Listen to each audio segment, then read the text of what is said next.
마가복음 1장 10절. 새 한글은 어떻게 번역된지 이제 다 기억이 나실 테니까 새 한글만 한번 죄송하지만 한번 소리내서 같이 한번 읽어볼 수 있을까요? 곧바로 시작.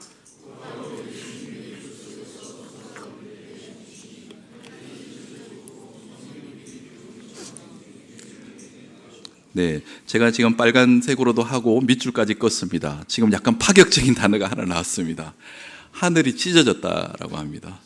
맨 처음에 이거가 이제 제안됐을 때 번역자 회의에서 논란이 굉장히 많았습니다.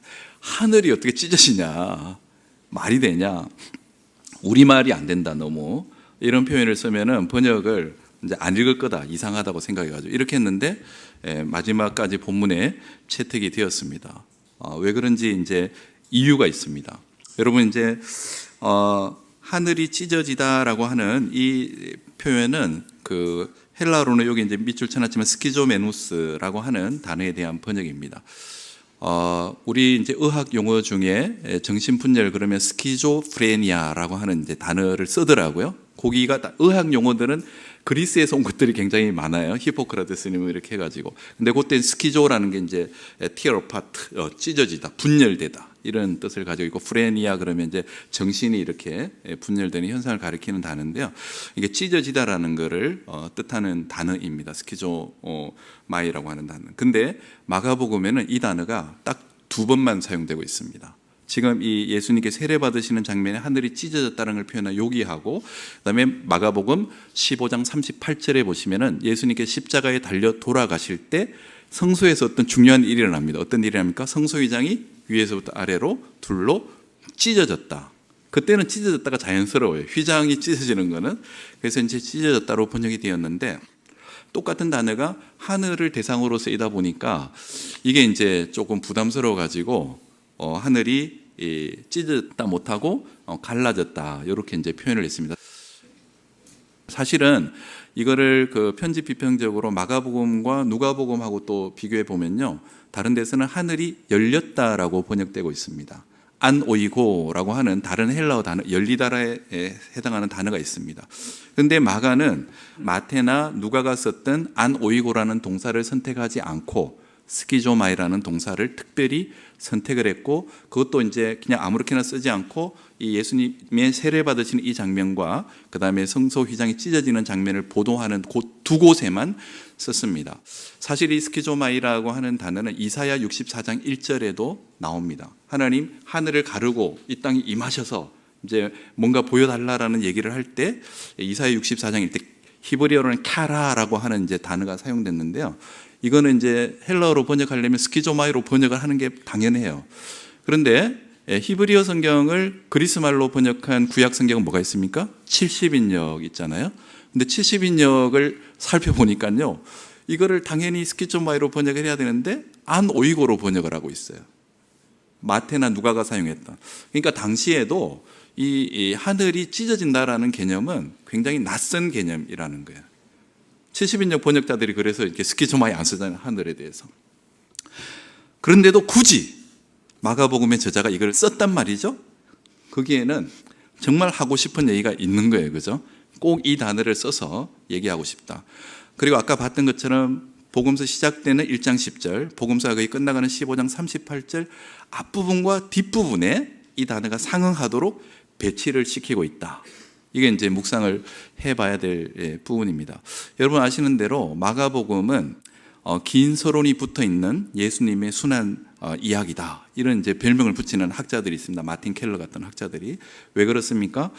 예수님에 대해서 기본적으로 소개하고 있는 책이 복음서인데, 마가복음을 보게 되면 예수님의 생애 중에서 가장 공들여서 많은 분량을 할애해서 적고 있는 게 예수님의 순환 이야기예요. 공간복음의 구조는 기본적으로 예수님께서 갈릴리 사역을 하시다가 갈릴리에서 예루살렘으로 이동을 하시고, 예루살렘에 오셔서 성전을 정화하시고 논쟁을 하시다가 잡히셔가지고 신문을 받으셔 십자가에 달려 돌아가셨다, 부활하셨다, 이런 이제 플롯 라인을 가지고 있잖아요. 그런데 예수님 갈릴리 사역하시고 이렇게 하신 게 공생의 활동이 뭐 3년 정도라면 대부분 거기서 시간을 보내시고, 예루살렘에서 보낸 시간은 단 일주일 정도이지 않습니까? 우리가 지금 이제 사순절 고난주간 앞두고 있는데, 그런데 분량을 보면은 마가복음 1장부터 10장까지가 갈릴리 사역에 대한 내용이고 10장부터 11장이 이제 이동하시는 얘기가 좀 나오고 11장에 가면 예수님이 예루살렘 입성을 하셔요.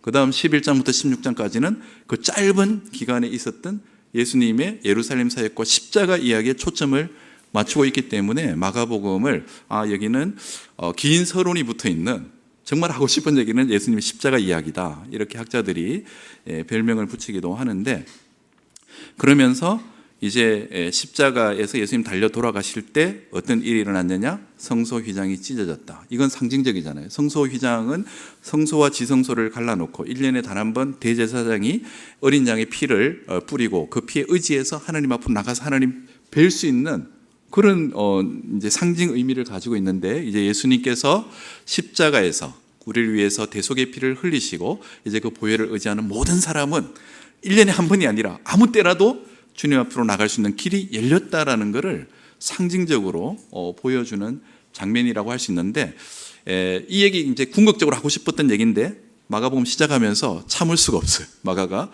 이 얘기를 암시적으로 예수님의 세례 장면에서 표현을 하고 있습니다. 하늘이 찢어졌다. 사실 하늘과 땅, 하나님 계신 하늘과 우리가 살아가는 이 땅은 단절되어 있었습니다. 우리가 지은 죄로 말미암아 죄가 우리를 가로막아 하나님 앞에 나갈 수 없는, 그래서 정말 소통할 수 없는 상황이었는데 예수 그리스도께서 이제 오셔서 막혔던 길을 내신다라는 거야. 근데 이 길이 그냥 문 열면 자동문처럼 열리는 그런 문이 아니라는 거예요. 예수님께서 십자가에 달려 돌아가실 때 살과 피가 찢기시고 예수님께서 보혈을 흘리시는 이러한 일들을 통해서 이제 하나님께로 나아가는 길들이 모든 성도에게 열릴 것이라는 것을 상징적으로 여기서 이제 보여주고 복음서를 끝내면서 다시 한번 이 말씀을 상기시키면서 정말 우리가 초점을 맞춰야 될 것은 예수님의 십자가 보혈의 은혜다, 이러한 것들을 강조하는 책이 마가복음이라고 할 수 있습니다. 그렇기 때문에 여기서 이거를 그냥 밋밋하게 번역하고 지나갈 수가 없는 거예요. 이런 강렬한 메시지, 마가복음의 의도를 살리려면은 이 부분은 갈라지다 정도 가지고 안 되는 거예요. 찢어지다라고 번역을 해야 되겠다, 이렇게 결정이 났고 지금 이제 마가복음에 이렇게 반영이 되어 있습니다. 그래서 여러분 아시는 대로 이제 마가복음 앞부분에 보면은 미러클 워커로서 예수님이 많이 나와요. 귀신을 쫓아내시고 병을 고치시고 다 미러클 워커. 그렇지만은 예수님께서 마가복음은 또 비밀 이야기가 있잖아요. 그런 거 이제 병 고침 받았고 귀신 쫓아낸 경험했고 다 봤던 사람들, 나병이 고침 받았는데 예수님께 자꾸 가서 절대 딴 사람한테는 얘기하지 마라. 비밀 모티프라고 학자들이 이름 붙이는 거 있잖아요. 왜 자꾸 나가서 얘기하지 마라 그럴까요? 여러분 오늘 여기서 들은 강의는 다른 교회 교육자들한테는 알려주지 마세요. 제가 여러분한테는 특별히 하는 겁니다. 이렇게 하면은 어때요? 야, 이제 강사가 하지 말았는데 기분 나쁘다, 가서 얘기해야지 뭐 이러면서 청개구리 같은 어떤 그런 게 발동할 수도 있기 때문에 예수님 고도의 마음을 읽으시는 분이어서 그랬을까요? 아니라는 거죠. 다 이유가 있는. 마가복음을 자세히 보면은 영원히 얘기하지 말라는 건 아니에요. 얘기하지 말는데 얘기해도 되는 시점이 나옵니다.